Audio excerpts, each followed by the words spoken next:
بسم اللہ الرحمن الرحیم۔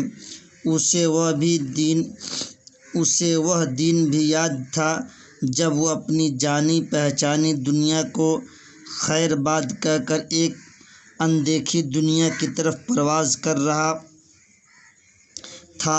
اس وقت اس کے کانوں میں صرف ایک ہی آواز گونج رہی تھی، یار اب تک تم تالاب کے مینڈک بنے رہے، باہر نکل کر دیکھو دنیا کتنی حسین ہے۔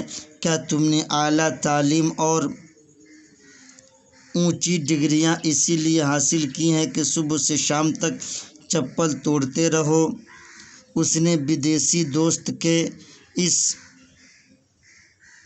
مشورے کا پرجوش استقبال کیا اور اس دن وہ بے حد خوش تھا جب اس کا ویزا باہر جانے کے لیے آ گیا تھا۔ وہ اس منظر کو بھی نہیں بھولا ہے جب وہ ایئرپورٹ پر اپنے جہاز کا انتظار کر رہا تھا۔ اس وقت اس کے سامنے ایک حسین دنیا آباد تھی اور وہ نرم ہواؤں کے دوش پر جھولا جھول رہا تھا۔ اچانک زندگی کتنی سبک رفتار، کومل اور پرکشش بن گئی تھی۔ زندگی کا سارا بوجھل پن نہ جانے کہاں کھو گیا تھا۔ جہاز کے اڑان بھرتے ہی وہ ساتوں آسمانوں کی سیر کرنے لگا تھا۔ کیسے کیسے رنگین خیالات اس کے ذہن میں فلم اسکرین کی طرح منٹوں میں سین بدل رہے تھے۔ اپنی نحیف و ناتواں ماں، بیمار والد کو بھی چھوڑنے کا اسے ذرا غم نہیں تھا۔ بچپن کے دوست، سب شناسا چہرے اچانک اجنبی بن گئے۔ اسے محسوس ہوا جیسے وہ قید خانے سے نکل کر کھلی فضا میں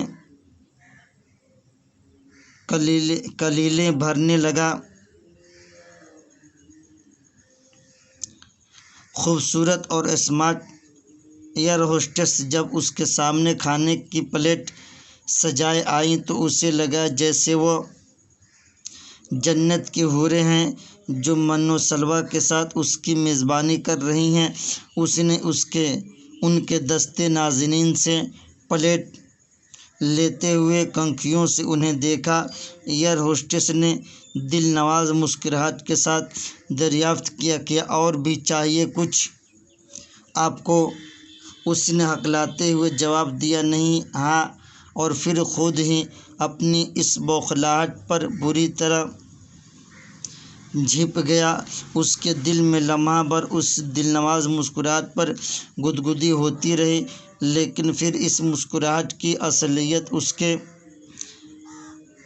اس پر واضح ہو گئی تھی جب وہی ایئر ہوسٹس اس کے پہلو میں بیٹھے ہوئے بوڑھے پیسنجر سے بھی اسی دلنواز مسکراہٹ کے ساتھ مخاطب تھی۔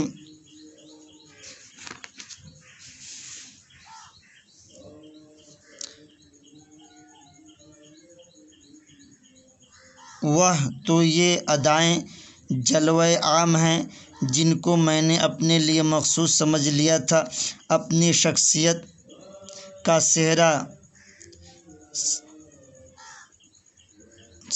اسے ٹوٹتا ہوا محسوس ہوا۔ عمر کا یہ حصہ بھی کیسا پرفریب ہوتا ہے۔ منٹوں میں آسمان پر اور منٹوں میں زمین پر جھوٹ کیا ہے اور سچ کیا ہے، اس بات کی تمیز اس عمر میں ذرا مشکل سے ہوتی ہے۔ اس کی آنکھوں پر بھی ایک رنگین عینک چڑھی ہوئی تھی اور وہ ہر شے کو بس اسی عینک سے دیکھ رہا تھا۔ بدیس پہنچ کر کچھ دنوں تک وہ ایک جادوئی دنیا میں کھویا رہا۔ گرد و پیش کو رنگین عینک سے دیکھنے کی تقریباً اسے عادت سی ہو گئی تھی، لیکن کچھ عرصہ گزر جانے کے بعد اس کی عینک کا شیشہ میلا ہونے لگا۔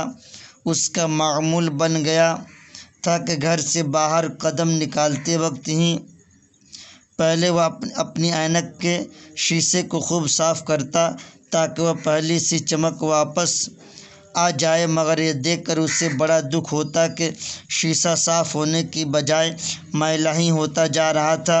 انہیں لمحوں میں اسے ایسا لگتا جیسے کوئی چیز چھناکے کے ساتھ اس کے اندر ٹوٹ گئی ہو اور اس کی ساری کرچیاں اندر ہی اندر چبھتی چلی جا رہی ہیں۔ ایک عجیب سی بے چینی کا مسکن بن گیا تھا اس کا دل و دماغ۔ کبھی کبھی وہ اپنے وجود کو پنڈولم کی طرح جھولتا محسوس کرتا، لامحدود فضاؤں میں متعلق، زمین سے منقطع اور آسمان سے دور۔